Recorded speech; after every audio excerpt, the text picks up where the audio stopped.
Shalom, selamat pagi. Sate pagi hari ini bertemakan naik gunung.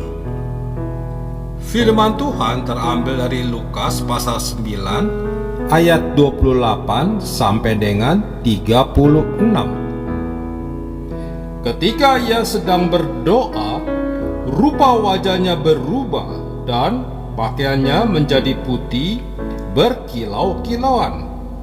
Dan tampaklah dua orang berbicara dengan dia, yaitu Musa dan Elia. Jonathan Edwards dikenal sebagai salah satu tokoh kebanggaan rohani Amerika yang paling berpengaruh. Selain dikenal sebagai pengkhotbah dan pengajar, ia juga dikenal sebagai pendoa. Ia berkata tentang doa atau saat teduh. Sebagian orang tersentuh hatinya bila sedang bersekutu bersama dengan orang-orang Kristen lainnya. Tetapi sayangnya, tidak demikian bila seorang bersaat teduh dan bercakap-cakap secara pribadi dengan Tuhan. Sesungguhnya orang Kristen sejati akan bersuka hati bila berada di tengah-tengah saudara-saudara seiman dan berbincang-bincang tentang hal-hal rohani. Hatinya terhibur dan terhangatkan. Tetapi ia juga gemar dan suka bersaat teduh, memisahkan diri dari orang lain untuk berduaan saja dengan Tuhan, bercakap-cakap dengan Dia. Saat-saat seperti itu menyehatkan hatinya. Itu merupakan saat-saat mencurahkan kasihnya kepada Tuhan. Kekristenan menyarankan orang-orang untuk menghususkan waktu pribadi bersama Tuhan, untuk berdoa dan merenungkan firman-Nya. Tuhan Yesus pernah membawa 3 murid terdekatnya, yaitu Petrus, Yakobus, dan Yohanes, pergi ke atas gunung untuk berdoa. Ketika Tuhan Yesus sedang berdoa, rupa wajahnya berubah dan pakaiannya menjadi putih berkilau-kilauan. Kemudian dalam kemuliaan tampaklah Musa dan Elia, 2 tokoh terkemuka perjanjian lama, berbicara dengannya perihal kematiannya di Yerusalem. Hal ini membuat ketiga muridnya tersebut tampak bahagia karena mereka melihat kemuliaan Tuhan yang begitu indah.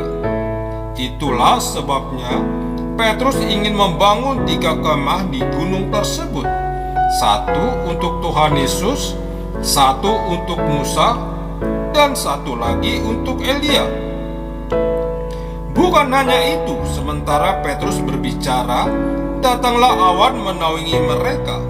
Lalu dari awan tersebut terdengar suara Bapa dari surga yang menyatakan bahwa Tuhan Yesus adalah anak yang dikasihinya dan yang kepadanya Bapa berkenan. Mungkin kita sudah sering membaca kisah permuliaan Tuhan Yesus di atas gunung, tetapi seringkali kita lupa tujuan Tuhan Yesus dan murid-muridnya naik gunung tersebut. Kita juga lupa saat kapan mereka mengalami awan kemuliaan Tuhan. Menurut Alkitab, tujuan mereka pergi ke gunung adalah untuk berdoa. Dari awan kemuliaan yang didalami oleh mereka terjadi ketika Tuhan Yesus sedang berdoa. Hal ini menunjukkan bahwa doa itu sangat penting dalam hidup kita, dan doa bisa mendatangkan hadirat dan kemuliaan Tuhan di dalam hidup kita dan membawa kebahagiaan serta sukacita di dalam hati kita. Pengalaman rohani naik gunung harus ada di dalam setiap hidup orang percaya. Inilah yang disebut dengan saat teduh. Memang di dalam doa atau saat teduh, kita tidak harus mengalami kemuliaan Tuhan secara spektakuler seperti yang dialami oleh Tuhan Yesus dan 3 muridnya. Namun, ketika kita berdoa, kita akan merasakan hadirat Tuhan dan kita akan mengalami sukacita dan damai sejahtera dalam hidup kita. Jadi, ingatlah untuk naik gunung. Amin. Mari kita berdoa. Bapa surgawi, ajar aku menyediakan waktu untuk bersekutu dengan Engkau, sehingga aku mengalami kemuliaan-Mu di dalam hidupku.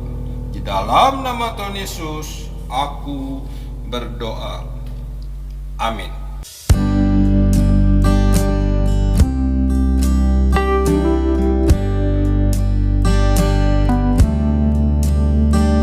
I come to the garden alone, while the dew is still on the roses, and the voice that I hear falling on my ear, the Son of God discloses, and He walks with me and He talks with me, and He tells me I am His own, and the joy that we share as we tarry there, none other has ever known. He speaks, and the sound of His voice, it's so sweet, the birds hush their singing, and the melody that He gave to me within my heart is ringing, and He walks with me and He talks with me, and He tells me I am His own,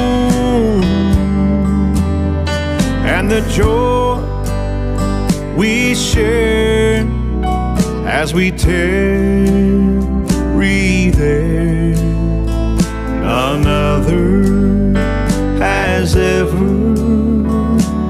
known, and the joy that we share as we tarry there, none other